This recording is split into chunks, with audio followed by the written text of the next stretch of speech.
So I was looking through some old photos on Facebook the other day, and I was looking at myself and how much my style has changed. So from the end of sixth form till now, I've kind of worn the same clothes, literally. I still own practically all that clothing, I've just added to it.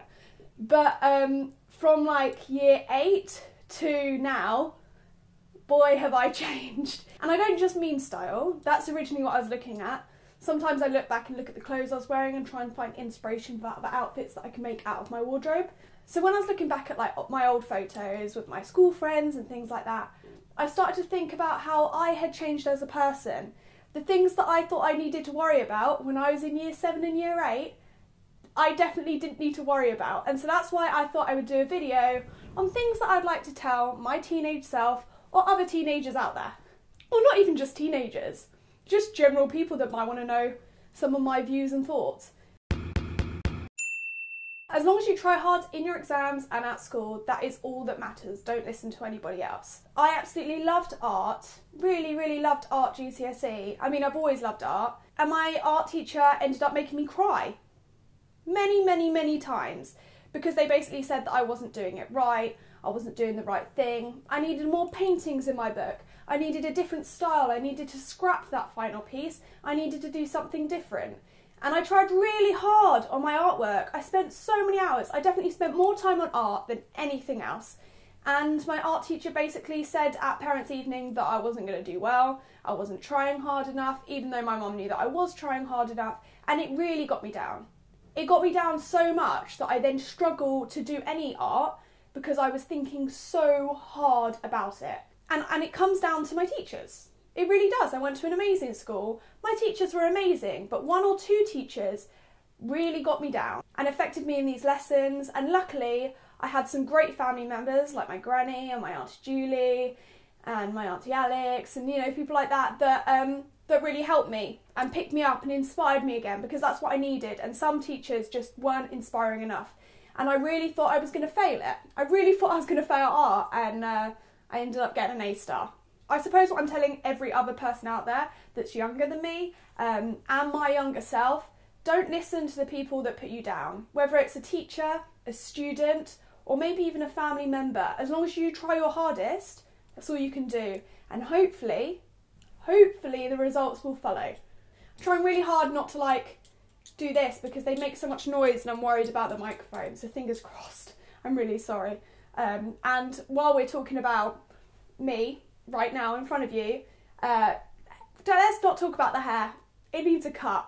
I'm really struggling with the length. It's like too long to just be like chilling down my head. I feel like I need to start styling it, which I don't really do, which is why shorter hair works better for me. So we need to work on that one. And shout out to Ryan for letting me wear his jumper. He doesn't know I'm wearing his jumper, but thank you anyway. It's really comfy. Your dream will change multiple times, so don't stress too much about it. You know when you're at school or college and someone says, what do you want to be when you're older?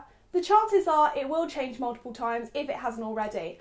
I wanted to be an artist, then I wanted to be an archaeologist, then I wanted to be, well, an actress. That's always been a love of mine. And then I wanted to be a doctor, but then I got a B in science and realised I just wasn't cut out. Part of me should have probably continued doing science, whether I got a B or not. I was too hard on myself. But I'm now doing this as a full-time job, and I didn't even know this existed when I was stressing about what I dreamed to do as a job. Sometimes your dream will change, and even if it doesn't, don't stress about it too much. As cliche as it is, life is too short, and you don't want to sit, when you're like my age, sit back and think, oh, I wish I didn't waste my whole of my secondary school and primary school life stressing about a dream job that I don't even want to do now. You know, sometimes that does happen. Sometimes it doesn't, and I'm very jealous of those people that have always had an aim in life, and then when they get it, it must feel so good. But at the same time, if you've been working your whole life to get to that aim, and then you get it, you won't know what to do next. If you've been used to having an aim for the whole of your life. So, you know, there's pros and cons to it all. This one's full on a proper one for me. Okay, just because everyone went to uni doesn't mean you have to, okay? I think I was one of 3 people at the whole of my sixth form, so out of like hundreds of people, that didn't go to university. And the school pushed me so hard to go to university, so much so that when I said I wasn't going or applying, they invited my parents in for a talk. It literally doesn't make sense. If I don't want to go to university, I don't have to go to university, whether your school's pushing you or not. Obviously, university is very good for a lot of people, but it does also include a lot of debt, and it doesn't mean you're going to get a job at the end of it. I was going to go and study advertising, advertising and design, and part of me still thinks that I should have done that because I really enjoyed it. But I can still do that if I really want to do it. If I really wanted to do it, I could definitely go and find a course right now where I live. There's an arts college here. I could do that if I wanted to. I obviously don't want to that much, so there's no point having a regret. But for those people in life that are worried and don't know what they want to do and feel like they're going to university even though they don't want to, you don't have to go to university.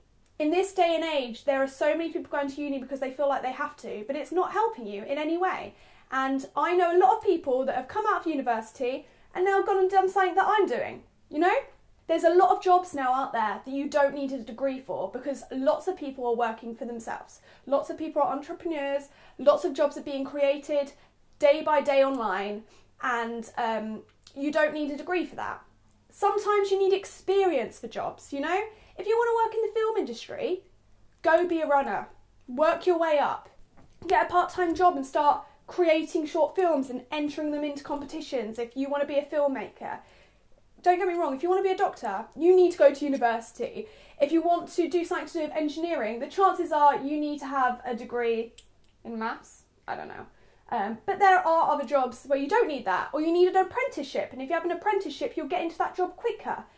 Instead of like thinking that you have to spend 3 years learning a degree to then go into work, just double check, because you might be able to get an apprenticeship, or you might be able to get a work scheme or an internship, or just be a runner for that job. There are alternative ways. Or you might be able to set up a camera, talk to it, and try and grow a following on YouTube.